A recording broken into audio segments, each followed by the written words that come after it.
antes que o senhor comente, professor, deixa eu colocar no ar aqui a notícia, triste notícia de hoje, do diário que está no Diário do Centro do Mundo e de resto na imprensa mundial. Deixa eu colocar aqui. Ataque de Israel em centro de ajuda deixa 73 mortos em Gaza.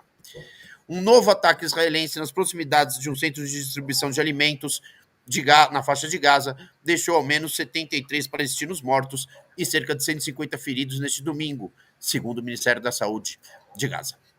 A ação das Forças de Defesa de Israel, o nome mais hipócrita do mundo para um exército genocida, ocorreu principalmente no norte do enclave, onde civis aguardavam acesso à ajuda humanitária. A Defesa Civil de Gaza classificou o episódio como um dos mais letais desde o início do conflito. O Israel alegou que o bombardeio visava eliminar ameaças imediatas.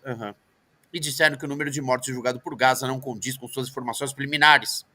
O ataque se soma a outros episódios recentes em que civis foram mortos perto de pontos de distribuição operados pela Fundação Humanitária de Gaza. Então é isso, as pessoas se juntam para pegar comida, água, medicamentos, tomam bomba na cabeça. Professor, eu li recentemente um artigo do senhor, não tão recentemente, foi no ano passado, essa guerra se estende já, né? Que o senhor dizia que era preciso parar a carnificina e restaurar a força do direito internacional. O senhor vê uma luz no fim do túnel, o senhor disse isso, professor, eu peguei a data aqui no dia 25 de fevereiro de 2024, o senhor fez esse chamamento pelo resgate à força do direito internacional, o senhor percebe alguma mudança desde então? O senhor acredita que estamos numa melhor fase, não estamos? Alguma perspectiva de fim dessa tragédia sob a vista de todo mundo?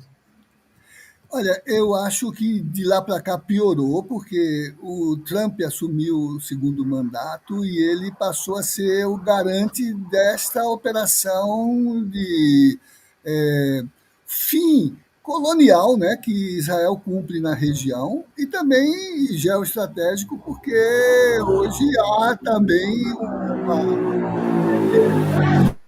uma intensa, vamos dizer assim, rede, né, de logística que envolve os interesses políticos e econômicos naquela região, né? Só piorou, né? E a gente viu que essa piora se expandiu, porque decorreu também no conflito entre o Irã e Israel, né? Um conflito que, no final, os americanos, inclusive, não esconderam que eles eram os agentes, armaram as defesas, transferiram os equipamentos e incidiram diretamente no bombardeio das usinas, né, dos centros de processamento de urânio. Né?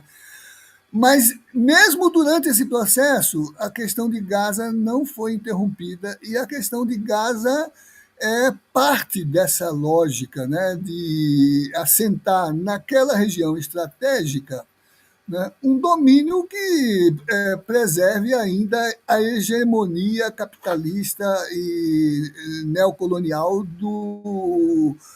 liderada pelos Estados Unidos e apoiada pela OTAN, tendo ali na região Israel como o agente operacional, o agente que faz a parte suja do processo. Né? Então, acho que só piorou. E você vê, no caso de Gaza, são mulheres, são crianças. Essa semana passada foi uma igreja católica, a única igreja católica, aquele padre com o qual o Papa Francisco se comunicava todo dia, foi ferido no último ataque, né? E não há uma resposta. Porque alguém colocou aí no chat, né? Era preciso recuperar a dinâmica, e eu dizia naquele artigo, do direito internacional para evitar a deriva desumanizadora da barbárie. Então, mas não há como conter isso sem colocar os Estados Unidos no lugar de interlocutor, porque, todavia, ele não se coloca como jurisdicionado do Tribunal Internacional Criminal, tem poder de veto nas Nações Unidas. Agora até se movimentou aqui na OEA para garantir um lugar na Comissão Interamericana de Direitos Humanos. Né? Acabamos, acho que impropriamente, como um ato político, desistindo de apresentar e sustentar a candidatura brasileira à vaga da comissão, né? Claro que o México ganhou o lugar e é importante, mas era preciso que o Brasil tivesse protagonismo nessas agendas, né? Então, era preciso restaurar isso, né? Eu sustentei isso, Vinícius, em 1990, quando, com Cristóvão Buarque, que então era reitor da UNB, nós fomos os dois únicos latino-americanos convidados a um colóquio internacional que se realizou em Argel, em fevereiro de 1990. Curiosamente, se instalou no dia do cessar-fogo da Primeira Guerra do Iraque. E o eixo desse colóquio era a deriva do direito. A deriva do direito. Quer dizer, um esforço civilizatório de resgatar a capacidade multilateral, de construir mediações, mesmo tensas, mesmo exacerbadas em conflitos de qualquer natureza, que não se deixassem levar por unilateralismos multinacionais, mas que recuperasse a capacidade de mediação, por exemplo, de estruturas que a civilização construiu quando os Estados Unidos, ainda que nominalmente, se colocaram na frente que combateu o nazismo e o fascismo na metade do século XX. Quer dizer, aquela condição, né, de construir civilizatoriamente mediadores políticos e jurídicos para lidar com os grandes conflitos, né, se perdeu por conta da mobilização gananciosa, né, do ganho, né, que, Vinícius, é ganho de destruição, porque você vende armas, e é ganhos de reconstrução, porque Também. Uhum. você lembra na No Segunda Iraque aconteceu Guerra. muito isso, né? Então, qual foi a família mais protegida, fora o Cheney, nos Estados Unidos, que foi mais protegido do que o presidente da República? Exatamente porque ele era um grande operador do sistema petrolífero. Qual foi a Uhum. família mais protegida daquela região quando o conflito chegou no seu desenlace? A família Bin Laden. A família Bin Laden, que foi levada para os Estados Unidos sob proteção. Foi levada para os Estados Unidos. Aquele cineasta e protegida. Porque essas operações, elas não escondem que o interesse é, em última análise, dos ganhos, não só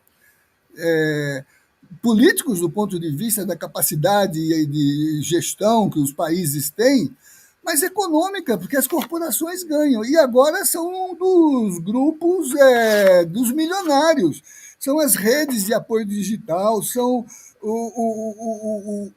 os detentores, né, desses capitais que não têm pátria, que formam o que a gente chama o deep state, que é essa coisa profunda, né, que subordina, inclusive, as principais. Você viu que agora nos Estados Unidos tem uma insídia no sentido de colocar em antagonismo Trump e Obama, né? O, republicanos e democratas, né? Mas não são mais republicanos e democratas que constroem a mediação política naquele país, são exatamente esses interesses e o uso político que essas redes e essas estratégias financeiras, né, exerce sob pretexto de capturar, né, as estruturas de governança. Né? Então, eu acho que em Gaza as vozes são muito poucas. O presidente Lula foi uma única voz assim veemente, e é por isso que também ele é hostilizado, né, porque ele não é mais subalterno, e os dois papas, o que acabou de falecer e o novo, o Papa Leão O XIV. presidente da Colômbia também, para ser justo, né, professor? Sim, também está assim, ele e também muito erodido lá na Colômbia por essa mesma configuração, né, de insidiosa que ali no espaço interno fustiga, desestabiliza, também golpista, né? Há pouco queria fazer o impeachment, desconstrói as legislações que querem dar estabilidade e um mínimo de dignidade, o mínimo existencial ao seu povo, né? A gente não pode perder o horizonte do eixo de extrema-direita, que hoje é uma grande articulação em escala global, agindo a partir de suas próprias formas de ver o mundo, de pensar, né, como isso tudo vai se consumar, né, para que seus negócios continuem a frutificar. Né?